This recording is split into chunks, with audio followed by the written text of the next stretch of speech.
mo, nung naging presidente ka, nagsimula, naghirap kami kung ano-ano nangyari, tumaas ang diesel, tumaas ang mga presyo ng bigas. Kaya kami nagagalit sa'yo, lalo na kaming mga kabataan, na umanga sa'yo, lalo na ako, nakakala ko mapapabuti mo ang Pilipinas. Pero anong ginawa mo? Kundi nagdroga na lumagganap sa buong Pilipinas. Kaya nananawagan ako sa'yo sa Republika ng Pilipinas, sa buong Pilipinas, sa Malacanang, na uulitin ko, mag-resign ka na! Mag-resign ka na! Mga kababayan kong Pilipino, sabay-sabay natin isigaw, mag-resign! Mag-resign! Mag-resign! Mag-resign! Mag-resign! Mag-resign! Mag-resign! Sisigaw natin, Duterte! Duterte! Duterte! Duterte! Duterte! Duterte! Duterte! Ito na lang ang sasabihin ko sa iyo, Marcos, lalo na sa Malacanang. Alam namin na akala mo kaming mga kabataan, porket kabataan ay kailangan asikasuhin ang mga pag-aaral. O, alam namin yun. Alam namin yun. Pero bakit gano'n na-apektuhan kami? Dahil bakit? Dahil kasama ang pamilya namin sa na-apektuhan sa droga na yan. Kaya kami mga kabataan, hanggat kaya namin lumaban, hanggat kaya namin dahil Pilipino rin kami, hindi kami matatakot sa'yo. Kahit marami ka pang ipadalang militar, dahil hindi kami malulupik ng kung sino man, dahil kami ay Pilipino din. Kaya wag kang magtaka kung bakit hanggang ngayon nagagalit sa'yo, dahil katulad ng ginawa mo sa isang katulad naming mga Pilipino, lalo na mga kabataan, kung ano-ano na lang nangyari sa mga kabataan. Dahil doon din sa nakatira kami ay maraming mga nagdodroga, maraming kaming narinig na nag-aabutan ng droga, hanggang sa nalaman namin, hanggang sa nakita namin. At nung nalaman ko, pati Duterte Sara, kinalaman mo, kaya kami nagalit sa'yo, dahil kami sumuporta rin sa'yo. Alam mo kung bakit nangyari sa ate ko? Alam mo kung anong nangyari? Dahil sa droga na pinalaganap mo. Ginahasa ang ate ko na nawala sa bisyo. Nang dahil sa bisyo sa droga. Yun ang dahilan ng droga. Kaya, bakit kami sa iyo naniniwala na bakit kami maniniwala sa mga pinapadala mo na trolls kami? Trolls yung mga Pilipino, pinabayaran. Hoy, mahiya ka naman sa balat mo. Hindi kami bayaran. Hindi kami bayad. Hindi kami bayad. Hindi kami bayad. Hindi kami bayad. Hindi kami bangag.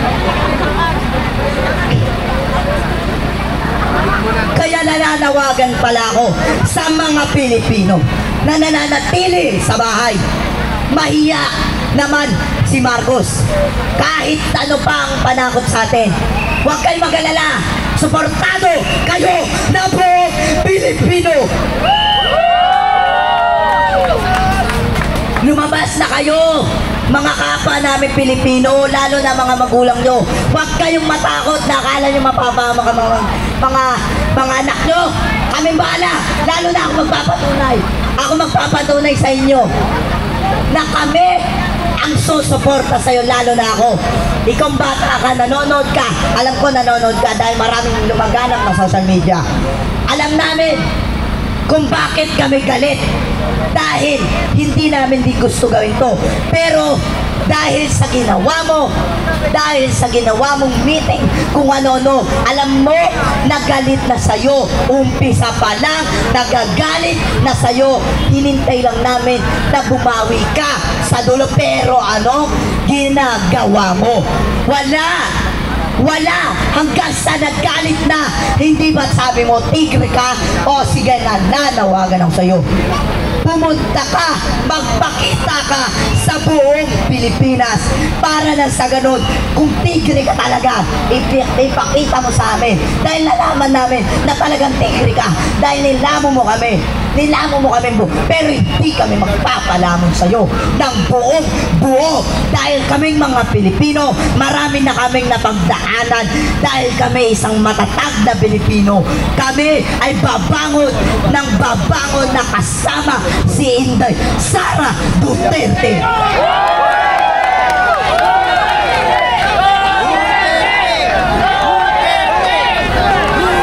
Huwag kang masyadong magtaka, Marcos, hindi kami takot sa'yo, lalo na ang mga kabataan. Dahil kami, lalo na ako, palaban kami. Lalo na ako, palaban din ako. Hindi ako nagpapasubik kahit sa kanino. Ako ang isang Pilipino, lalo na ang mga kasama ko, kapwa Pilipino na naghihirap din sa Saudi. Minsan yung iba, nag-uuwi ang para lang magpadala sa pamilya nila. Pero nung napahamak yung pamilya nila, hindi mo ba nakikita na naghihirap din ang mga Pilipino na sa ibang bansa? Hindi mo ba alam yun? Tapos ikaw, nagdodroga ka, pinapalaganap mo. Hayop, grabe ka talaga. Dog ka. Okay, maraming salamat po sa lahat na nandito. Kami po ang Star Image Fam. Kasama po namin ang mga anak-anak at namin si Majo at si Carlo. Hindi po namin sila pinalaki ng ganito. Nasa amin na sila ng 6 years.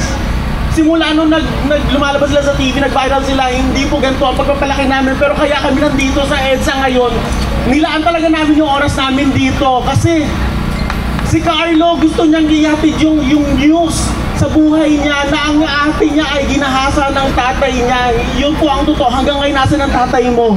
Nasa kulungan dahil sa droga yan. Yun po ang totoo, kaya kami nandito dahil sa kagustuhan ng batang si Carlo. Hindi po siya ginagamit, hindi po kami bayad, nandito kami para sa pagmamahal sa bayan. Ngayon lang nangyari sa atin to, di ba?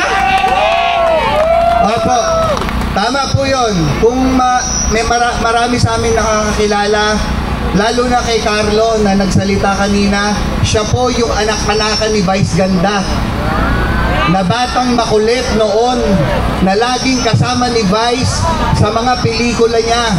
Kahit si Majo, ayan si You Do Know Girl, si Majo, wala pong pumilit sa amin dito, hindi po namin sila tinuruan, bagkos sila pa ang nagpumilit sa amin na pumunta dito sa EDSA dahil naaawa na sila sa Pilipinas. Dahil sa murang edad nila gusto na lang ipaglaban ang Pilipinas. Sa mga kapwa naming influencers na siguro ngayon tinatawanan lang kami dahil lahat sila kampe sa gobyerno dahil may nahihita sila. Meron silang nakukuhang talent fee. Bawat imbita sa kanila ng gobyerno, may bayad sila dahil influencer sila, mga artista sila, may talent fee sila. Kami wala. Nagpunta kami dito ng buong puso. Gusto naming ipaglaban ang tunay na nagmamahal sa Pilipinas. Walang iba kundi si VP Sara Duterte.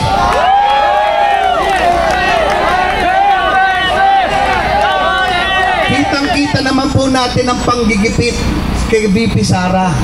Nakita nyo, inuuna ang confidential funds na busisiin kesa iprioridad ang pangangailangan ng mga Pilipino. Nakita po natin, ang dami pa rin nagbubulag-bulagan, nagbibingi-bingihan, lalo na sa sektor namin, sa entertainment industry, na ang walang ibang laman ang news ng mga top networks na yan, kundi ang pagdurog sa ating VP Sara Duterte na talagang nagmamahal sa Pilipinas. Nakita nyo naman kahit anong pagdudurog na ginagawa, lumalaban tayo ng patas, lalo na ang ating VP.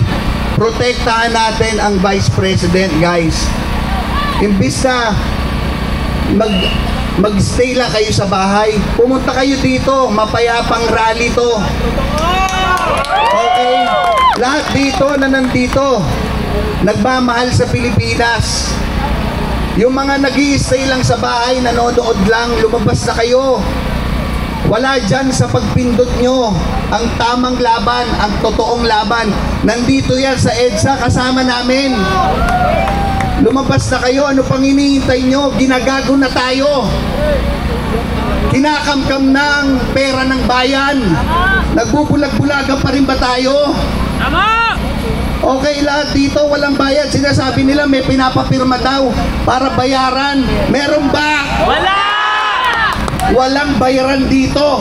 Lahat dito nagmamahal ng tunay sa Pilipinas. Dagdag ko lang, alam nyo bang nabash kami ni Maharlika?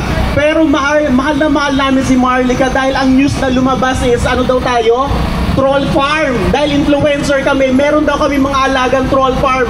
Gusto namin ipabatid na, Madam Maharlika, mahal na mahal ka namin. Hindi totoong kami ay may troll farm. Wala kami dito ngayon kung meron kaming troll farm. Naiintindihan namin, nag-message ako personally kay Madam Maharlika at humingi ako ng sorry at yun ay isang misunderstanding lamang. Nandun kami, gusto namin magbigay ng amount sa kanya para mapakinggan niya kami. Dahil ang gusto namin isiwalat yun sa Indian na dumidikit kay yung kay Kumar dahil may alam kami doon. Gusto namin isiwalat yun para lang makalapit sa kanya magsabi. Pero hindi kami troll farm, Maharlika. Mahal na mahal ka namin kasama ng sambayan ng Pilipino. Mahal na mahal ka namin. Andito kami dahil kay Carlo, dahil ang kapatid niya, nirape ng tatay niya. Kaya kami nandito. Diba? Dahil sa bawal na droga na yan. Kaya kami nandito, wala sa amin nagbayad, wala kaming pakialam. Kung mawalan kami ng trabaho, wala sa amin kumuhang mga bookings o mga events ng mga local government na kampe sa pamahalaan na yan. Wala kaming pakialam. Ang pakialam namin, magbago na tayo dito sa pamahalaan. Ibahin na natin ang sistema. Kung dapat bumaba sa pwesto, bumaba. Mahiya kayo sa mga Pilipino. Pera namin yan, hindi nyo pera yan. Tama. Ganon ang ginagawa namin ngayon. Kaya wag kang magtaka na, Marcos. Nawawa eh. Ayan. Basta, nandito kami para rin supportan si Marco. Ay, para supportan si Sara. Si Sara. Nagkakaano na ako na ako eh. Vice President Sara Duterte. Inuuna mo pang pabagsakin si Sara Duterte. Hoy! Hindi ka magtatagumpay. Hindi ka magtatagumpay.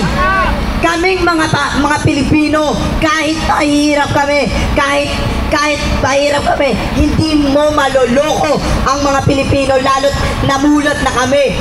Lalo na kami. Dahil nakita namin na kung ano-ano ginagawa mo kay Sara Duterte. Marcos, mag-resign ka na. Kung hindi mo kayang panindigan ang pagiging presidente mo.